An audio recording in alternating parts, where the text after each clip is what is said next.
Welcome. If you're looking to break through your limited beliefs, birth your purpose, and live a life beyond your wildest dreams, this podcast is for you. Hi, I'm Dr. Erin. I'm a doctor of divinity, founder of Society, TV host, global transformational speaker, and author of the international best-selling book, Awakening. Society is the #1 spiritual coaching community committed to empowerment, entrepreneurship, and enlightenment. We truly believe that you have a gift and message to bring to the world. Each week, I will bring you interviews with thought leaders, helping you with tips on how to master your mindset and skill set so you can have success in your personal and professional life. Next, you'll find spiritual coaching on how to reprogram your subconscious mind, release your trauma and limited beliefs, and birth your purpose so you can live your truth. Next is business coaching, where you'll learn how to launch your business online. And my favorite, call-ins, where I'll coach live one-on-one. One favor before we begin. If you get value from this podcast, please subscribe, write a review, and tell a friend. It's important to support people and communities that you feel are doing good in the world. Reviews really matter. Also, let's be friends on social media. You can find me at drerin.tv. That's DRERIN.tv. I hope you enjoy today's episode, and may you live your truth. Live from Los Angeles, today's podcast is called Universal Law of Correspondence. Yes, we are on the 52 series of Universal Law, and this is a privilege and a delight to be teaching this grand work that has impacted my life and so many lives. I really truly believe that if we understood how the subconscious mind is one with the subjective universal mind and how it all responds into one grand symphony, we would really understand everything going on this planet. So today is the law of correspondence, which basically means that life is like a boomerang, right? It's like life is the ultimate mirror. I will never, ever, ever forget years and years back, I met a mentor of mine, and he said, life has to reflect back exactly with perfection. And it changed my life forever. So the law of correspondence states that life is the ultimate mirror of consciousness. This is the concurrence of the creative process, the spiritual realm through the mental realm to the physical realm reflected back into consciousness. Your beliefs set this law into motion, creating the feeling, emotions, and circumstances of your life. Your ability to manifest and demonstrate are in direct correlation to your ability to provide a mental equivalent within your mind and soul. For every belief, there is an indistinguishable comparable in the physical form. The outer world is a reflection of the inner world, as within, so without. So let's break this on down. Okay, life is the ultimate mirror of consciousness. Well, yes, I know we talk about this a lot. It's something that comes up if we ever say that in a crowd. If I was talking about with my girlfriends about this, the #1 thing that comes up for most people is they go, this doesn't make any sense. How does a little baby that's born to the crack addict mom choose this in consciousness? Okay, well, first of all, we have to understand what consciousness is. The concept that we are just some divided consciousness on this planet is the #1 lie, right? So we have to understand that little baby that is born to a crack addict mother, their consciousness is also the collective consciousness and the cosmic consciousness, right? They are the one, they're spirit, they are all of it. They created the entire universe. So this little baby is having the outpicturing of the sum, basically cause and effect of what we've created on this planet and in this universe. So is it good? Is it bad? That's all relative. It's a perspective, right? But it is a correspondence for sure. This is the mirror. And even the heroin addict on the street is the mirror of what we've created in consciousness. War is the reflection of what we've created in consciousness. So is beautiful art.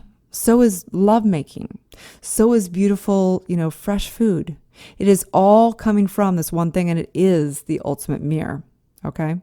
But we want to get down to like kind of what matters to us, right? Like the heart of the matter of what's going on right here. Lots of people, they're like, oh, whatever, I can't deal with the crack addict baby. I can't deal with the heroin addict street. I have problems. Like I'm sad and I have my own issues and I'm confused and I'm frustrated, right? Like majority of people, they can't even get out of their little box because they're so overwhelmed. They can't deal with a bigger issue in life, okay?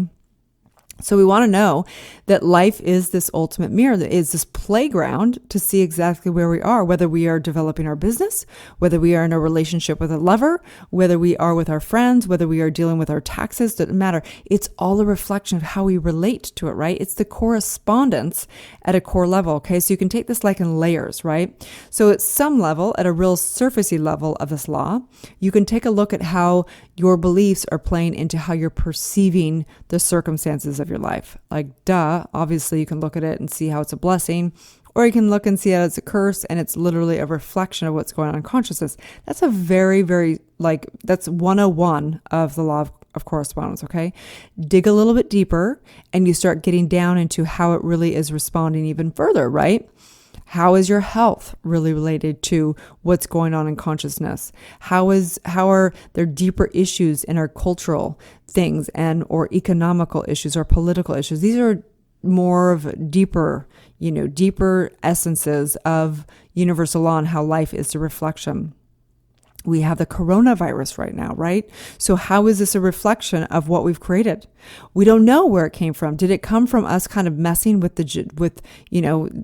whatever's going on? I don't know how the scientists do what they do, what could have happened to create the coronavirus, but that's one consideration, that we kind of pushed the boundaries of what we're supposed to push in science and created a new virus. I don't know. I'm not a scientist to know that stuff, but that is a deeper and deeper aspect. So the point of this is that the law of correspondence is that all of life is corresponding.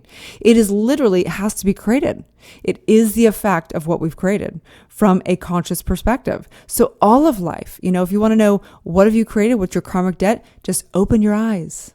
Open your eyes and look around and look at everything going on from just your personal life to your, community life, to your cultural life, to global life. This is the mirror. This is the mirror of what we've created. And everyone's responsible. Everyone's responsible. We can't point the finger and point the finger and point the finger, because at some level, the one consciousness created all of it. And you are that.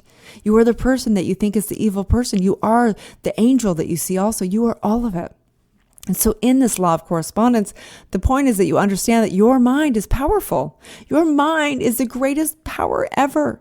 And you get to decide, you get to create something new that you want. If you want to see change in the world, you get to be that. If you want to have more love in the world, you get to create that. If you think something should be better in our political system, go create it. There's no point in pointing the fingers. That today, right here, right now, that life is the ultimate mirror of consciousness. And your consciousness, you get to say.